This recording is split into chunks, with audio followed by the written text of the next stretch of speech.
ఇక్కడ కనిపిస్తున్న ఈ టీవీ సెల్ఫ్ని చూస్తే అసలు దీని ఫైనల్లోకి ఎలా ఉండబోతుందో ఊహించగలరా? సాధారణ సిమెంట్ సెల్ఫ్లా కాకుండా కనిపిస్తున్న విధంగా ఇందులో ఇచ్చిన ప్రతి స్పేస్కి ఒక ప్రత్యేకమైన ఉపయోగం ఉంది. ముఖ్యంగా టీవీ చుట్టూ ఇచ్చిన ఈ డిజైన్ పూర్తయ్యాక ఎలా మారిందో చూస్తే మీరు కూడా ఆశ్చర్యపోతారు. అసలు ఈ సెల్ఫ్ని ఎలా డిజైన్ చేసాము, ఏ విధంగా చేసామో, చివరి ఫైనల్ లుక్ ఎలా వచ్చింది అది చూడాలంటే ఈ వీడియో చివరి వరకు తప్పకుండా చూడాలి.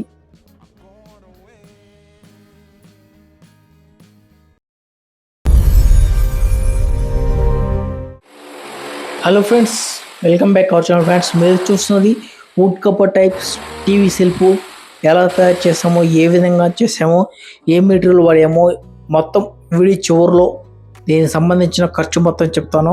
తప్పకుండా వీడియో చివరి వరకు చూడండి. నచ్చితే లైక్ చేయండి, కామెంట్ చేయండి, అదేవిధంగా సబ్స్క్రైబ్ చేసుకోండి. చాలామంది చూస్తున్నారు కానీ సబ్స్క్రైబ్ చేసుకోవడం లేదు. అదేవిధంగా కొత్త వాళ్ళు కూడా చూస్తున్నారు కానీ సబ్స్క్రైబ్ చేయడం లేదా, లైక్ చేయడం లేదు. ప్లీజ్ దయచేసి ప్రతి ఒక్కరు కూడా సబ్స్క్రైబ్ చేసుకోండి, లైక్ చేయండి, అదేవిధంగా హైప్ చేయండి ప్లీజ్. ఓకేనా? సరే ఫ్రెండ్స్, మనం అది వీడియోలోకి వెళ్తాం. సో పట్టుబడికి వచ్చేసి మనకైతే ఈ సెల్ఫ్ వచ్చేసి మనకి ఈ బిల్డింగ్ వచ్చేసి కట్టి అమ్మడం, బిల్డర్ లాగా మేస్త్రి వాళ్ళు కట్టి దీన్ని అమ్ముతారు ఫ్రెండ్స్. అయితే ఇక్కడ ఆల్ సెల్ఫ్ వచ్చేసి మనకి వుడ్ టైపు మోడల్ కావాలని చెప్పారు. సో అందుకని చెప్పేసి మనం ఈ విధంగా డయాగ్రామ్ సెలెక్ట్ చేయడం జరిగింది. సో ఇదైతే సింపుల్గా, నీట్గా, సింపుల్గా మనకి మినిమం అంటే 55 ఇంచుల టీవీ పట్టే విధంగా సూపర్గా అయితే మనకు సెట్ అయింది. ఇది చూడడానికి కూడా సింపుల్గా, నార్మల్గా, క్లాసిక్గా, ఎక్సలెంట్గా ఉంది ఫ్రెండ్స్. అయితే ఈ పని మొత్తం పూర్తయిన తర్వాత మనకి సూపర్గా, ఎక్సలెంట్గా ఉంటుంది. అయితే ఫస్ట్ మనం వచ్చేసి ఏ విధంగా అయితే ఒక సెల్ఫ్కి, ఒక కబోర్డ్కి మనం మార్కింగ్ ఏ విధంగా అయితే మార్కింగ్ వేస్తామో ఆ విధంగా మనం చెక్ పీస్ తోటి మొత్తం కూడా మార్కింగ్ వేసుకొని కొలతల ప్రకారం మనకి టీవీ ఎంత వస్తుంది, ఇటు రైట్ సైడ్, లెఫ్ట్ సైడు మనకు బాక్సెస్ ఎంత రావాలి, ఏంది దాని స్పీషర్ని అయింది, దాని సంగతి ఏంది, మొత్తం ప్రతి ఒక్కటి కూడా ఆ కొలతలని పెట్టడం జరిగింది. సో పెట్టడం జరిగిన తర్వాత వెంబటే మొత్తం కూడా హోల్ చేయడం జరిగింది. హోల్ చేసిన తర్వాత మొత్తం మనకి ఎన్నైతే పీసులు పడుతున్నాయో ఆ పీసులు మొత్తం కటింగ్ చేసుకొని మెజర్మెంట్ ప్రకారం మొత్తం కటింగ్ అని చేసుకొని మనం ఫస్ట్ వచ్చేసి కింద భాగం కడతాం ఫ్రెండ్స్. ఎందుకంటే కింద భాగం మనం ఏంటంటే ఈ కింద భాగం పై భాగం కన్నా కొంచెం ముందుకు రావాలి. ఎందుకంటే ఇది వుడ్ కబోర్డ్ స్టైల్ కబోర్డ్ కాబట్టి కొంచెం స్టైలిష్గా ఉండాలంటే కింద భాగం అనేది కొంచెం ముందుకు వస్తుంది, పై భాగం అనేది కొంచెం వెనక్కి ఉంటుంది. కబోర్డ్ అనేది అంటే కింద మనకి 12 ఇంచులు వస్తుంది, పైన వచ్చేసి 9 ఇంచులు వస్తుంది. ఈ ఎడలతోటి మనకి వాళ్ళు మేస్త్రి వాళ్ళు సెలెక్ట్ చేశారు. అందుకని చెప్పేసి మనం ఈ స్టైల్లో ఈ సిమెంట్ కబోర్డు అనేది కట్టడం జరిగింది ఫ్రెండ్స్. అయితే మనం వచ్చేసి కింద మనకి 12 ఇంచులు కాబట్టి మనం దానికి 12 ఇంచులకి 2 ఇంచులకు ఒక ఐరన్ రాడ్ వేయడం జరుగుతుంది. పైన వచ్చేసి మ్యాక్సిమం ఒక 9 ఇంచులు అంటే ఒక 5 రాడ్లు వేయడం జరుగుతుంది. ఎందుకంటే మనం 5 రాడ్లు వేసుకుంటే మనకి మెత్తడానికి కానీ, అదేవిధంగా మనం సిమెంట్ చేసినప్పుడు కానీ లైఫ్ లాంగ్ అండ్ బలంగా ఉండడానికి మంచిగా ఉంటుంది. మనం మెచ్చేటప్పుడు మనకు రిస్క్ లేకుండా ఉంటుంది, అదేవిధంగా లైఫ్ లాంగ్ ఉంటుంది, బలం కూడా స్ట్రాంగ్గా ఉంటుంది, ప్రీమియం కూడా ఉంటుంది. సో మన సలాహ్ అయితే ఏ విధంగా కడతామో, ఈ విధంగా అయితే సలాహ్ మనం చిక్కగా వేసుకుంటామో దాన్ని బట్టి కూడా మనకి ఈ సెల్ఫ్ దాని నైపుణ్యత, దాని క్వాలిటీ అనేది కూడా మనకు వస్తుంది ఫ్రెండ్స్. అయితే మనకు వచ్చేసి ఫస్ట్ ఈ విధంగా అయితే మన సలాహ్ మొత్తం ఆలుకోవడం అయితే మంచి నీట్గా కరెక్ట్గా ఇచ్చిన కొలత ప్రకారం ప్రతి ఒక్కటి కూడా మనం లెవెల్కి, అదేవిధంగా లెవెల్ పట్టీకి, మెట్నీకి, కరెక్ట్గా తూకానికి, గుండుకి, దారానికి ప్రతి ఒక్క రాడ్ కూడా మనం చక్కగా సాఫ్ చేసుకొని కట్టుకోవాలి. ఈ విధంగా కట్టుకున్న తర్వాత మనము ఒక సిమెంట్ బస్తాకి వచ్చేసి ఒక 5-6 గమ్మేలతోటి ఇసుక కలుపుకొని మొత్తం మిక్సింగ్ చేసి నీళ్లు పోసి, సో మనకైతే ఈ నీళ్ళు పిల్లకి వచ్చేసి ఫస్ట్ గట్టిగా ఉండేవాళ్ళు, తర్వాత అడ్డ పిల్లలకి పలచకుండా నడిచిపోతుంది. సో ఆ విధంగా మనం పేపర్ పెట్టి చక్కమెత్తి మొత్తం కూడా మెత్తుకోవాలి ఫ్రెండ్స్. అయితే మనం ఏం చేయాలంటే ఇప్పుడు ఎక్స్ట్రా రాడ్లు అయితే మనకి ఈ సెల్ఫ్ కాకుండా కొద్దిగా ముందుకి ఎక్స్ట్రా అంటే గోడలకి కొట్టినప్పుడు పోవు కదా, అలాంటి ఏంటంటే మనం మెత్తే ముందు వాటిని అన్ని కట్ చేసుకోవాలి. మనకి తర్వాత కొన్నాళ్ళు పెట్టేటప్పుడు కానీ ఫినిషింగ్ చేసేటప్పుడు అడ్డం రాకుండా మంచిగా నీట్గా ఉంటాయి. ఇప్పుడు అనేది కట్ చేసుకుంటే సరిపోతుంది. ఇలా కట్ చేసుకున్న తర్వాత ఈ విధంగా అయితే మనం మాత్రం స్టార్ట్ చేసుకోవాలి. మనం మాలంతా వాళ్ళకొని నీట్గా మొత్తం ఇసుక మనం కలుపుకొని మంచిగా నల్లంగా సిమెంట్ వేసుకొని పొడి సిమెంట్ తోటి ఒక పేపర్ అట్ట తీసుకొని మొత్తం మెత్తేయాలి ఫ్రెండ్స్. మెత్తేసిన తర్వాత 1 రోజు లేదా 2 రోజులు మొత్తం కూడా క్యూరింగ్ చేయాలి. క్యూరింగ్ చేసిన తర్వాత మనం వండుకొనాలు పెట్టాలి. వండుకొనాలు మనం ఏ విధంగా పెడుతున్నామో మీకు తెలుసు. సో తెలియని వాళ్ళు ఇంకా కొంతమంది చూడండి. సో మనం మెత్తడం అయితే ఈ విధంగా అయితే మెత్తాం ఫ్రెండ్స్.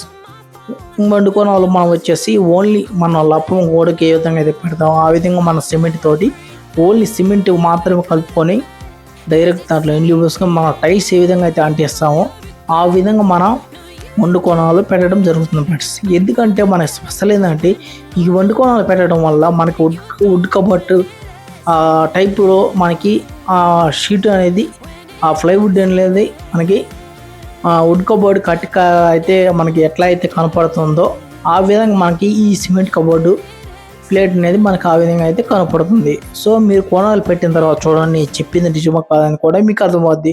సో దీంట్లో ఏంటంటే క్వాలిటీ మంచిగా ఉంటుంది. సో అదేవిధంగా నీట్నెస్ క్వాలిటీ ప్రీమియం లుక్గా ఉంటుంది. అందుకని చెప్పేసి మనం వండుకోణాలు పెడతాం.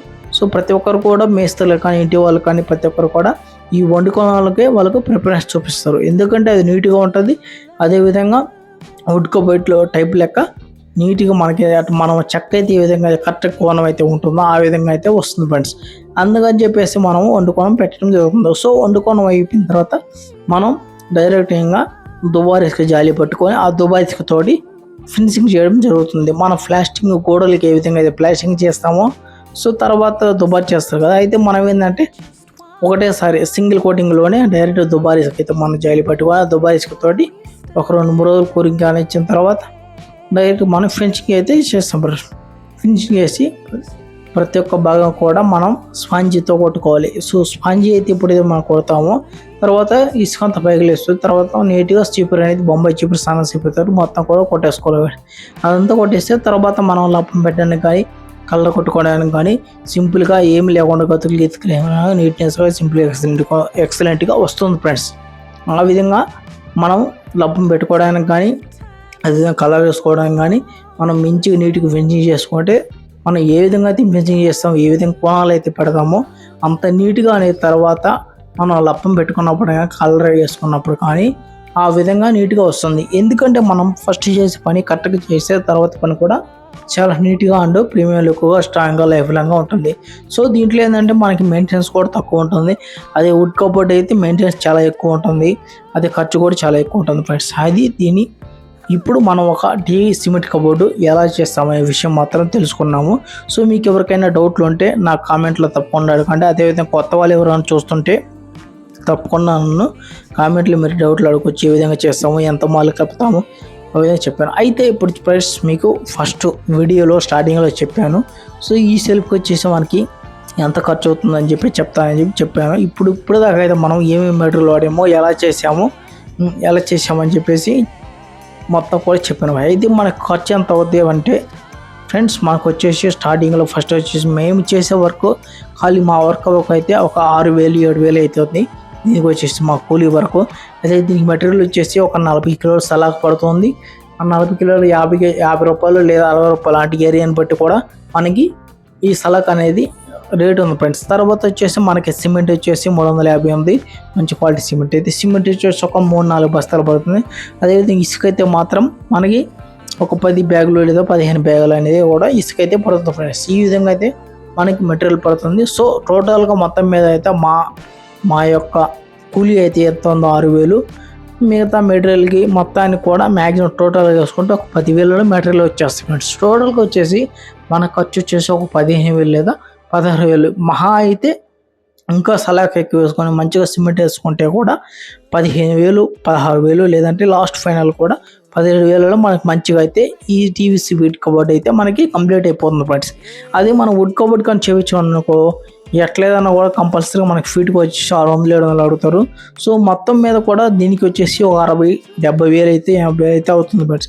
ఇంకా మనం క్వాలిటీ ఎక్కువ పెట్టించుకొని ఇంకా మన డిజైన్ కానీ ఎక్కువ కానీ పెట్టించుకున్నామంటే 90,000 పైన అవుతుంది ఫ్రెండ్స్. 1,00,000 దాకా అవుతుంది. సో ఈ విధంగా అయితే మన సిమెంట్ కబోర్డ్కి వుడ్ కబోర్డ్కి అయితే తేడా ఉంటుంది. సో దీన్ని బట్టి మీ ఇంట్లో మీరు ఏమేమి పెట్టుకుంటారో నాకు కామెంట్ చేయండి. అదేవిధంగా మీరు ఏం ప్లానింగ్లో ఉన్నారో కూడా నాకు కామెంట్ చేయండి. సో మీకు ఏమైనా డిజైన్ కావాలంటే నేను ఇక్కడ డిజైన్ చేస్తాను. మన ఛానల్ కూడా మీరు విజిట్ చేయండి. మన ఛానల్లో కూడా కొత్త డిజైన్లు కూడా ఇంకా చాలా ఉన్నాయి. సో వాటిలో మీకు కావాల్సినవి ఏమన్నా ఉంటే తప్పకుండా చూడండి, ట్రై చేయండి ఫ్రెండ్స్. ఓకేనా? సో మీకు ఏమైనా డౌట్స్ ఏమన్నా ఉంటే తప్పకుండా నన్ను అడగండి. మీకు ఏమైనా సజెషన్ కావాలని నేను ఇస్తాను. ఓకే ఫ్రెండ్స్, తర్వాత వీడియోలో కలుసుకొని తప్పకుండా. మీకు కానీ ఈ వీడియో కానీ నచ్చినట్లయితే లైక్ చేయండి, కామెంట్ చేయండి, సబ్స్క్రైబ్ చేయండి తప్పకుండా. అదేవిధంగా మన వీడియోస్ కూడా హైప్ చేయండి ఫ్రెండ్స్ తప్పకుండా. ఓకేనా? సో మళ్ళీ తప్పకుండా వేరే వీడియోలో కలుసుకుందాం. అప్పటి వరకు సెలవు, బాయ్.